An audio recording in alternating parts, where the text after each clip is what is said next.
ایک سوال جو سب سے زیادہ رمضان المبارک کے دنوں میں پوچھا گیا وہ ایک حدیث مبارکہ ہے سنن ابو داؤد کی، جس کو ایک مخصوص مکتبہ فکر جب بھی رمضان المبارک تشریف لاتا ہے تو سوشل میڈیا جب سے آیا ہے وہ اس کو اندھا دھند وائرل کر دیتے ہیں اور لوگوں کے روزوں کو خراب کرتے ہیں۔ حدیث مبارکہ مفہوم یہ ہے، سنن ابو داؤد حدیث نمبر 2350۔ اکثر سوشل میڈیا کے صارفین نے یہ حدیث مبارکہ بارے دیگر ان دنوں میں دیکھی ہوگی کہ دن میں 2-4 مرتبہ اگر میں بھی فیس بک کو آن کرتا ہوں تو 8-10 مرتبہ یہ پوسٹ میری آنکھوں کے سامنے آ جاتی ہے کہ نبی کریم رؤوف الرحیم صلی اللہ تعالیٰ علیہ وسلم نے ارشاد فرمایا کہ جب کوئی اذان سنے تو کھانے پینے کا برتن اس کے ہاتھ میں ہو تو اسے اپنی ضرورت پوری کیے بغیر نہ رکھے، یعنی اذان ہوتی رہے اور پھر بھی کھاتا رہے۔ یہ حدیث مبارکہ بیان کرنے کے بعد مسئلہ یہ بتایا جاتا ہے کہ جب اذان شروع ہو اور اگر آپ کھانا کھا رہے ہوں، سحری کر رہے ہوں، تو آپ کو رکنے کی ضرورت نہیں ہے بلکہ آپ کھانا کھاتے رہیں، یہ بتایا جاتا ہے۔ اب 2 باتیں یہاں پہ میں کہنا چاہوں گا، اس پہ بہت لمبی اور تفصیلی بحث ہو سکتی ہے، کم از کم 1 گھنٹہ سوا گھنٹہ اس پہ کلام ہو سکتا ہے، مگر میں 2 باتیں کہ جو غیر عالم لوگ ظاہر اکثر تعداد سوشل میڈیا پہ ہوتی ہے تو وہ بھی اس بات کو سمجھ سکیں، میں وہ 2 باتیں کرتا ہوں۔ سب سے پہلی بات تو یہ کہ اصول یہ ہے کہ ایک حدیث مبارکہ اگر اس میں اجمالی احکام ہوں، یعنی وہ حدیث مبارکہ مجمل ہو، سادہ لفظوں میں یوں کہہ دوں کہ وہ حدیث مبارکہ مختصر ہو، اس میں مختصر احکام ہوں، تو اس کے مقابلے میں انہی احکام کو بیان کرتے ہوئے ایک تفصیلی حدیث مبارکہ آ جائے، ایک مفصل حدیث مبارکہ آ جائے، تو پھر اجمالی حدیث مبارکہ کی شرح اس تفصیلی حدیث مبارکہ کی روشنی میں کرتے ہیں،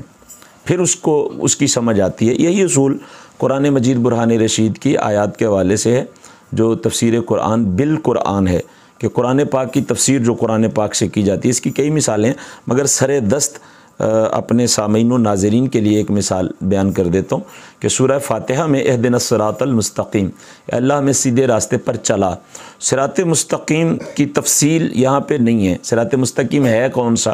مگر اگلی ہی آیت میں اس کو تفصیل سے بیان کر دیا گیا، صراط الذین انعمت علیہم۔ صراط مستقیم ان لوگوں کا رستہ ہے کہ جس رستے پر اللہ کے انعام یافتہ لوگ موجود ہیں۔ اب اس میں بھی اس کا تذکرہ نہیں ہے کہ انعام یافتہ لوگ کون ہیں، اب ایک اور مقام پہ اللہ تبارک و تعالیٰ اس کی تفصیل بیان فرما دیتا ہے کہ انعم اللہ علیہم من النبیین والصدیقین والشہداء والصالحین۔ اللہ فرما دیتا ہے کہ جو انعام یافتہ ہیں وہ نبی ہیں، وہ صدیق ہیں، وہ شہید ہیں اور وہ صالحین ہیں۔ پہلی آیت میں صراط مستقیم کی وضاحت نہیں تھی، دوسری آیت میں اس کی تفصیل بیان کر دی گئی۔ دوسری میں صرف یہ متعین کیا گیا کہ صراط مستقیم وہ رستہ ہوگا کہ جس پر اللہ کے انعام یافتہ لوگ ہوں گے، مگر اس میں یہ نہیں بتایا گیا تھا کہ انعام یافتہ لوگ کون ہیں۔ تو تیسری آیت میں اللہ تبارک و تعالیٰ نے وہ بتا دیا کہ انبیاء ہیں، شہداء ہیں، صدیقین ہیں اور صالحین ہیں۔ تو یہ ہوتا ہے۔ اسی طریقے سے حدیث مبارکہ جب کوئی مجمل آتی ہے تو اگر اس کے مقابل مجمل حدیث مبارکہ میں ظاہر ہے ابہام ہوتا ہے اور اس میں مختلف رائے پائی جاتی ہیں، چونکہ اس میں صراحت نہیں ہوتی، تو اگر کوئی اور حدیث مبارکہ اسی مسائل کو بیان کرتے ہوئے، اسی عنوان کو بیان کرتے ہوئے مفصل آ جائے تو پھر اصول یہ ہے کہ اس مفصل حدیث مبارکہ کی روشنی میں مجمل حدیث مبارکہ کے ابہام کو اور اشکال کو دور کیا جائے گا۔ اگر آپ یہ سمجھنے میں کامیاب ہو گئے تو اب جو میں بات کہنا چاہتا ہوں وہ یہ ہے کہ یہ جو سنن ابو داؤد کی حدیث ہے، حدیث نمبر 2350، یہ مجمل ہے، اس میں اجمالی طور پہ بیان کیا گیا ہے۔ اس میں یہ نہیں بتایا گیا کہ وہ اذان دینے والا کون ہے، یہ نہیں بتایا گیا کہ وہ اذان ہوتی کب ہے،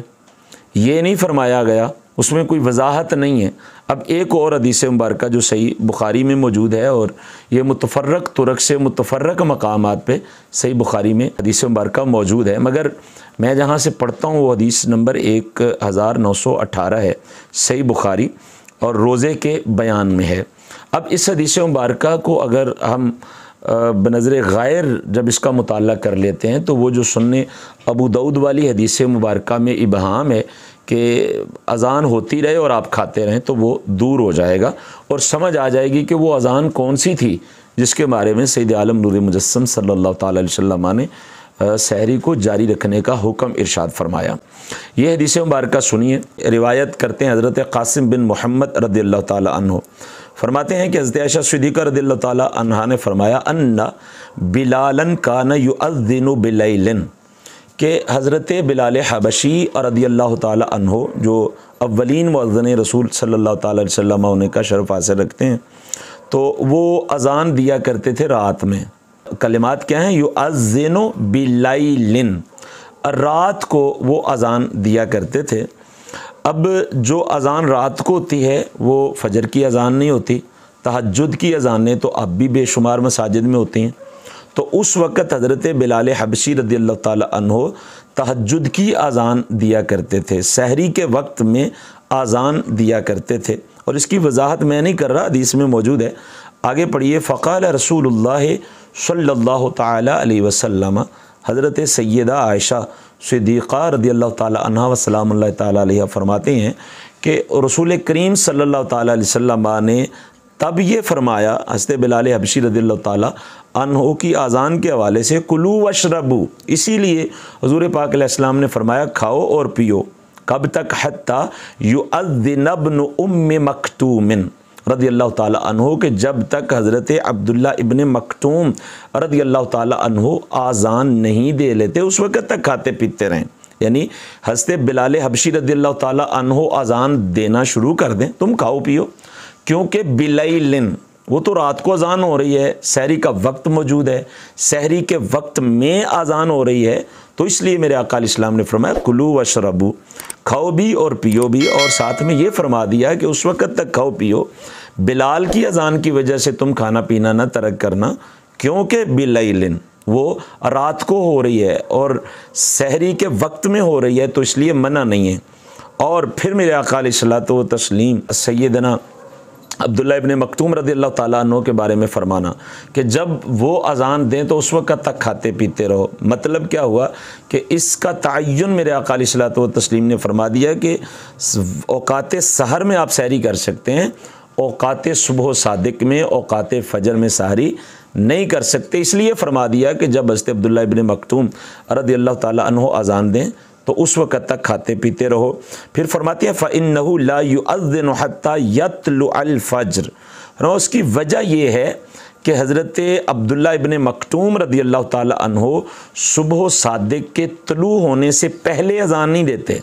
وہ تب اذان دیتے ہیں جب فجر کا وقت شروع ہو جاتا ہے، جب طلوع صبح صادق ہو جاتی ہے وہ تب اذان دیتے ہیں۔ تو اس لیے جب وہ اذان دیں تو ان کے اذان دینے سے پہلے کلو واشربو، آپ کھاتے بھی رہو اور پیتے بھی رہو۔ اب اس حدیث مبارکہ میں بالکل صراحت کے ساتھ یہ بیان فرما دیا میرے آقا علیہ الصلوۃ والتسلیم نے، سیدہ عائشہ صدیقہ رضی اللہ تعالی عنہا نے وضاحت فرما دی کہ وہ جو اجمالی حدیث ہے جس کو وائرل کر کے لوگوں کے روزوں کو خراب کیا جاتا ہے اور انہیں کہا جاتا ہے کہ اذانیں ہوتی رہیں اور تم لوگ کھاتے پیتے رہو، کوئی حرج نہیں ہے، تمہارا روزہ درست ہوگا،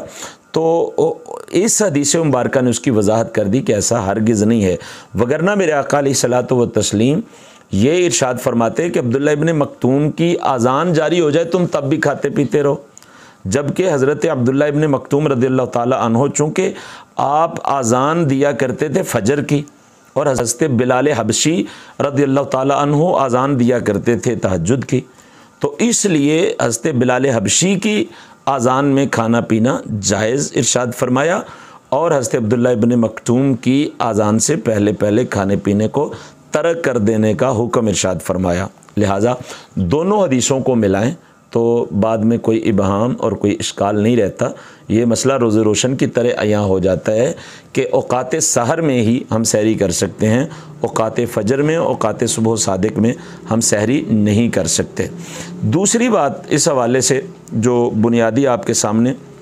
رکھنا چاہوں گا کہ وہ یہ ہے کہ قرآن مجید برہان رشید باہر صورت حدیث مبارکہ سے مقدم ہے، قرآن پاک کو ترجیح دی جائے گی، تو قرآن مجید برہان رشید نے صراحت کے ساتھ، وضاحت کے ساتھ، بغیر کسی ابہام کے وقت کا تعین کر دیا کہ تم کب تک کھا پی سکتے ہو۔ کون سا وقت ہے کہ جب تک تم کھانا پینا جاری رکھ سکتے ہو؟ اب اس قرآن پاک کی آیت سے ٹکراتی ہوئی اگر کوئی حدیث آ جائے تو اس کی اسناد کو دیکھا جائے گا، پھر اگر اس کی اسناد صحیح ہیں تو پھر کوئی تطبیق کی صورت نکالی جائے گی۔ تو یہاں پہ تو تضاد ہے ہی کوئی نہیں، یہاں پہ تو بالکل ایک اجمالی حدیث ہے، دوسری تفصیلی حدیث ہے، اور قرآن پاک کی آیت کے عین مطابق ہے۔ اب یہ دیکھیے سورہ بقرہ آیت نمبر 187 187، اس آیہ مبارکہ میں اللہ تبارک و تعالیٰ نے وقت کا تعین بغیر ابہام کے صراحت سے بیان فرما دیا کہ تم کب تک سحری کر سکتے ہو۔ اس لیے اس آیت کے بعد تو اب کسی اور مسئلے کی ضرورت اور حاجت ہی نہیں ہے، اب کسی پہ ہم توجہ دے ہی نہیں سکتے، اور کسی پہ توجہ دے کر کے ہم اس آیت کی مخالفت نہیں کر سکتے۔ اللہ ارشاد فرماتا ہے وَكُلُوا وَاشْرَبُوا، وہی کلمات ہیں نا جو حدیث مبارکہ میں میرے آقا علیہ السلام نے ارشاد فرمایا کھاؤ اور پیو، کب تک؟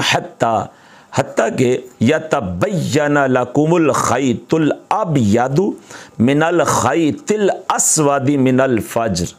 فرمایا اس وقت تک تم کھاؤ پیو کہ جب تک فجر سے سفیدی، صبح کا ڈورا سیاہی، یعنی رات کے سیاہی کے ڈورے سے فجر کا سفید ڈورا جب تک جدا نہیں ہو جاتا۔ اب اس میں چونکہ قرآن مجید برہانی رشید میں جو اپنی بلاغت ہے، فصاحت ہے، اس کا تقاضا تھا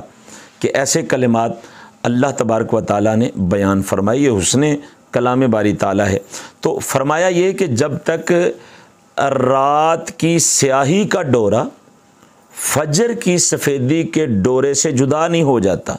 تو اس وقت تک تم کھاتے پیتے رہو، پھر ثم اتموا الصیام الی اللیل، اور پھر رات آنے تک اپنے روزوں کو پورا کرو۔ یہاں پہ خالق کائنات جل وعلا نے وضاحت سے بغیر کسی ابہام کے تیسری بار یہ لفظ کہہ رہا ہوں کہ اللہ تبارک و تعالیٰ نے ایک وقت متعین فرما دیا کہ کب تک کلو وشربو پہ آپ عمل کر سکتے ہیں، کب تک کھا پی سکتے ہیں، اس وقت تک کہ جب رات کی سیاہی کا ڈورا صبح کی سفیدی کے ڈورے سے جدا نہیں ہو جاتا، یعنی کہ جب صبح اور رات جدا نہیں ہو جاتی اس وقت تک آپ کھا سکتے ہیں۔ تو یہ کون سا وقت ہے؟ یہ تو جو یہ حدیث مبارکہ کو وائرل کرتے ہیں وہ بھی جانتے ہیں کہ رات ختم ہو جاتی ہے جب سحری کا وقت ختم ہوتا ہے، اور صبح شروع ہو جاتی ہے، فجر شروع ہو جاتی ہے جب صبح صادق طلوع ہوتا ہے، تو اس وقت فجر شروع ہو جاتی ہے۔ فلہذا انہی دو باتوں پہ اکتفا کیجئے۔ آپ کے سامنے بھی اگر کوئی حدیث مبارکہ بیان کرتا ہے، شیئر کرتا ہے، تو یہ ہمارا جو اس پہ تفصیلی ایک کلپ ہے اس کو اس تک پہنچائیں تاکہ حضور پاک صلی اللہ تعالی علیہ وسلم کی امت اپنے روزے خراب کرنے سے محفوظ رہے اور اس فتنے کا سد باب ہو سکے۔ دو وجہ، اجمالی حدیث کے مقابلے میں تفصیلی حدیث آ گئی۔